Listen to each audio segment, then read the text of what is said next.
has been declassified and released is irrefutable. I'm going to let Karoline speak to Secretary Rubio. I'll speak to both questions. The recent White House press briefing turned into a heated showdown, with Karoline Leavitt delivering a sharp and unrelenting response to questions from CNN's Kaitlan Collins. The exchange centered on declassified intelligence, Russian interference in U.S. elections, and the narrative of Trump-Russia collusion that dominated political discourse for years. Leavitt, alongside Director of National Intelligence Tulsi Gabbard, dismantled what they described as a fabricated story pushed by Democrats and amplified by the media. The confrontation was not just a clash of perspectives, but a public reckoning of a long-running controversy that has shaped political narratives and public trust. The discussion began with Collins questioning Gabbard about a 2020 statement from then-Senator Marco Rubio, now Secretary of State, regarding a Senate Intelligence Committee report. Rubio had described the findings as troubling, pointing to irrefutable evidence of Russian meddling in the 2016 election. Collins pressed Gabbard on whether she believed Rubio's statement was incorrect and whether the recent release of declassified documents was an attempt to bolster Gabbard's standing with President Trump, who had previously criticized her intelligence assessments. The question was framed to cast doubt on Gabbard's motives, suggesting the document release was a political maneuver rather than a pursuit of truth. Gabbard responded with precision, correcting Collins' conflation of the Senate Intelligence Committee and the Office of the Director of National Intelligence. The two entities, she explained, have distinct roles, with the Senate Committee conducting oversight and the Director of National Intelligence handling the coordination of intelligence activities.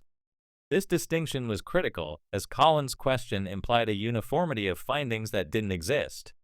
Gabbard's response wasn't just a clarification, it was a subtle rebuke of Collins' attempt to muddy the waters. By pointing out the error, Gabbard exposed a lack of precision in the journalist's framing, setting the stage for a broader dismantling of the narrative. Leavitt then took the floor, addressing both Rubio's statement and the broader implications of the declassified intelligence. She emphasized that Rubio's 2020 comments acknowledged Russian efforts to sow distrust and chaos, but never endorsed the claim of direct collusion between Trump and Russia. This distinction was crucial, as Democrats and their media allies had long pushed the narrative that Trump's campaign was complicit in Russian interference. Leavitt argued that this storyline was a deliberate fabrication, orchestrated by the intelligence community and fueled by unverified documents like the Steele dossier. She pointed out that Rubio's statement focused on the troubling nature of Russian actions, not on any evidence tying Trump or his associates to those efforts. The Steele dossier, Leavitt continued, was a key piece of the puzzle. Commissioned by the Clinton campaign, the dossier alleged ties between Trump and Russia, but was later discredited as unverified and uncorroborated.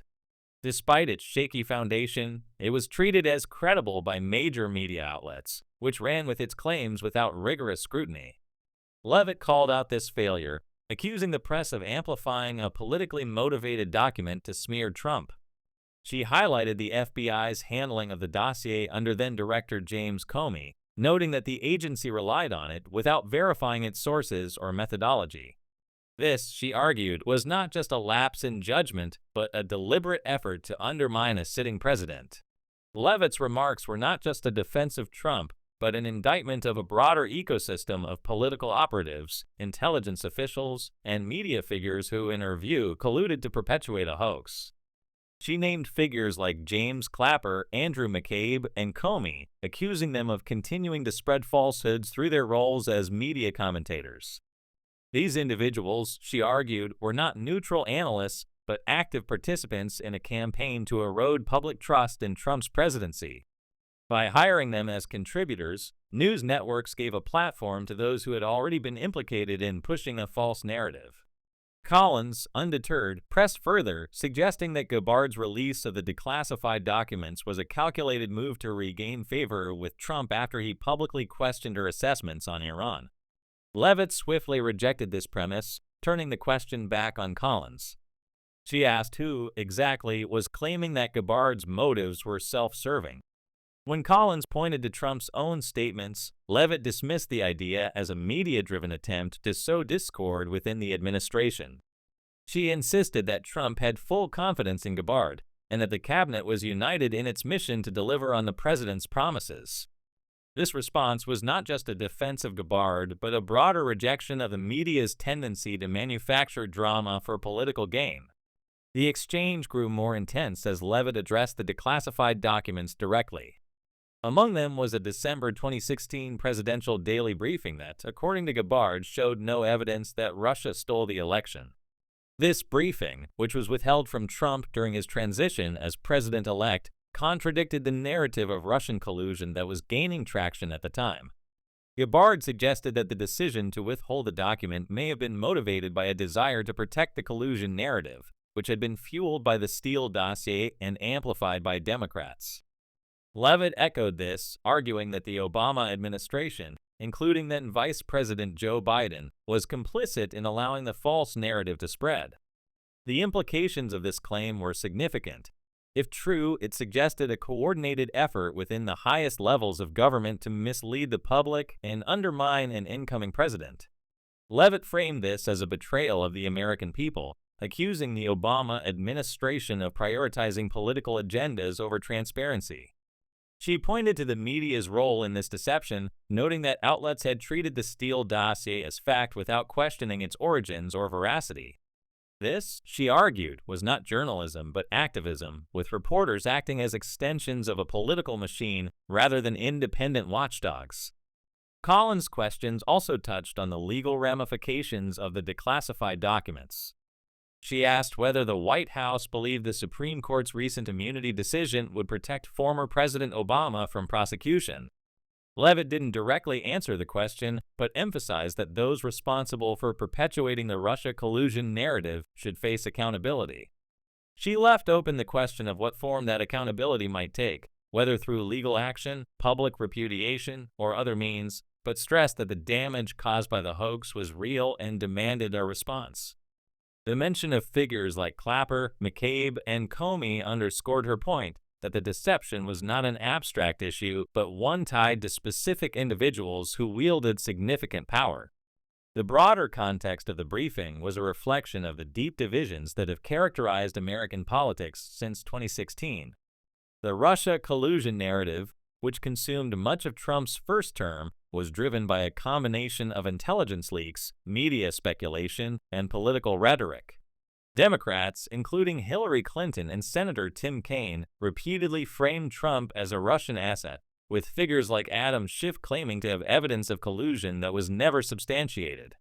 Leavitt highlighted the media's failure to challenge these claims, noting that journalists rarely pressed Schiff or others to provide concrete evidence.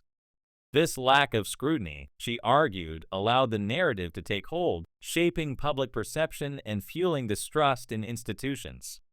The briefing also served as a moment of reckoning for the media's role in this saga. Leavitt's pointed criticism of outlets that treated the Steele dossier as credible underscored a broader decline in journalistic standards. She recalled the frenzy surrounding the dossier's release, with news programs and late-night shows obsessing over its salacious details. When it was later revealed to be largely unverified, the media offered little in the way of accountability or self-reflection.